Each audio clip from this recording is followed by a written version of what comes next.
best. I think it's the only thing that's going to save us. So, outlive the science and art of longevity. This is a big one, buddy. Look at this. Look at all this.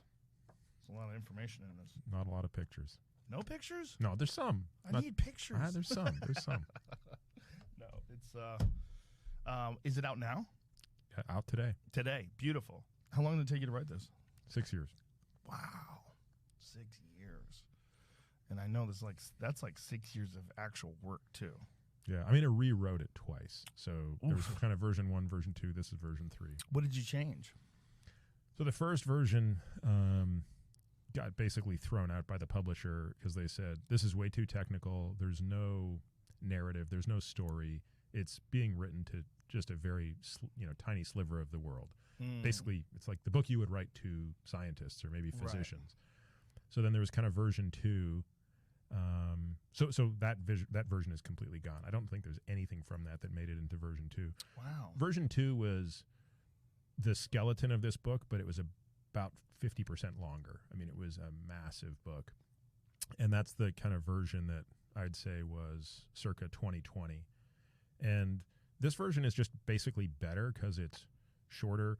A lot of stuff got taken out of it that I think was not absolutely necessary. And I just sharpened my thinking. I mean, I think that's what writing is. I think writing just makes you ask the question, like, is this necessary? And does this help the reader understand something? And if not, get it out. So the expression is kill your babies. You got to be able to like read something that you've worked really hard on and put a ton of time into and say, I got to nuke it. Yeah, I think that's with everything. Yeah, totally. With fiction, with comedy, I'm sure it's that way with music. There's a certain point in time where you have to edit things and with comedians, it's a real issue. Because some comedians like certain parts of a bit. I'm like, that bit fucks your bit up. I know it gets like a little bit of a laugh, but it fucks it up because of this. Like, yeah, I kind of like doing that. I'm like, listen, don't look at it like it's yours.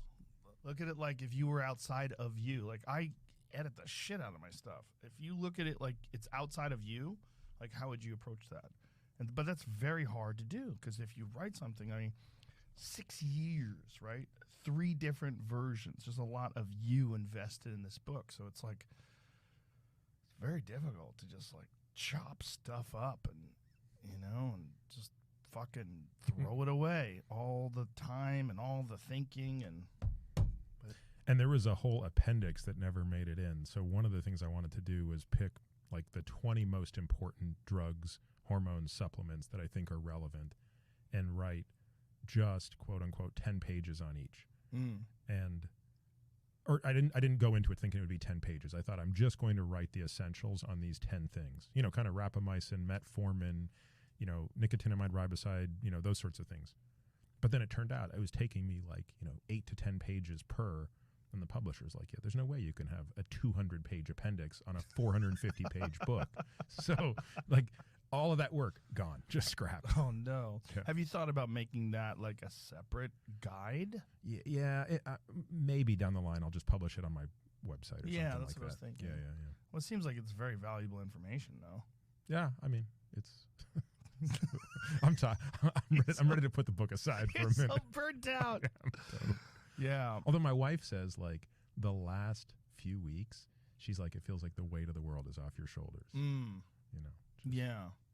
Well, it is when you have something that's a big project, it's very difficult to not let it consume your entire life. Yeah, absolutely.